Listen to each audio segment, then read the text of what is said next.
Flowers and greenery aren't just good for looking pretty in your garden. They can also help cover up some flaws, such as cracks in a wall or bald spots under trees and shrubs. Joining us now with some ideas on using vines and ground cover in a variety of ways, including camouflage, is our garden expert, Derek Thomas from Thomas Landscapes. Derek, good to see you once again. How are you? Camouflage, huh? We're going to hide everything, huh? Well, you know, we're going to hide, and particularly around this time of year, the garden can get to be a little bit ratty. And that is true. If you've done some of your homework and put in some of the ground covers and vines, you can absolutely, you know, mask a couple of the flaws that you may have going on. I like where you're going with this. You know, vines. Vines are used, you can use them to cover up unsightly vertical spaces. We've got this mandevilla here, and the nice thing about this one is on a trellis.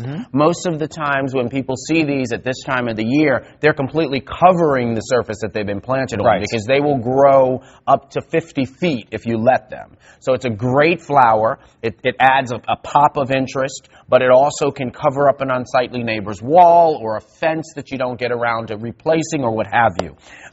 You know, and as I said, they can add a pop of color. Ground covers. The wonderful thing about ground covers is that a lot of people are against weeds, as am I. And I love ground covers because, like this, for instance, Steve, this is a creeping thyme. The wonderful thing about this is that it creates a blanket. It's steppable, so you can use it in between pavers.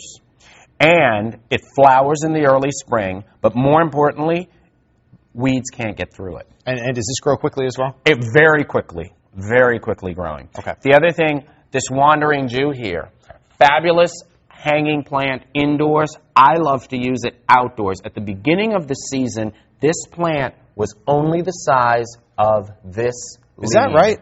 Yep. So putting this into the garden in a place where you've got problems with weeds or whatever, the weeds are not going to outcompete a plant like that. Let me ask you a question, Derek. When we go back to the vines for a second, I like to think about it as designed by vines. It's got a nice ring to it, doesn't it? Whether you're talking about what we have here on the trellis or we talk about ivy, you mentioned how quickly these grow. How do we keep it from getting out of control?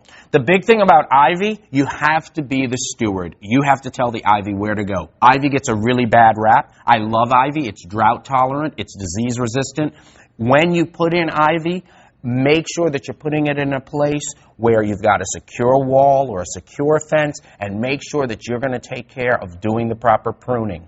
We need to steer it in the right direction. You've got to steer it in the right direction. The other thing about ground covers, this is a tray of dwarf mondo grass. Okay. Individually, they're really nice plants, but done as a grouping, you see you get a really wonderful carpet effect, which is a great way to cover up an area in your garden that you may be unsightly. Right. Or maybe you just want to not take the time to weed. Something, well, wouldn't we all like to have that? That's not one of the more fun parts of gardening. And something you might not think of as well. So, appreciate the great ideas. Of course, you can always link to Derek's website through our website. We put it all online. Just go to myfoxdc.com. Derek, thank you so much. Thank you, Steve.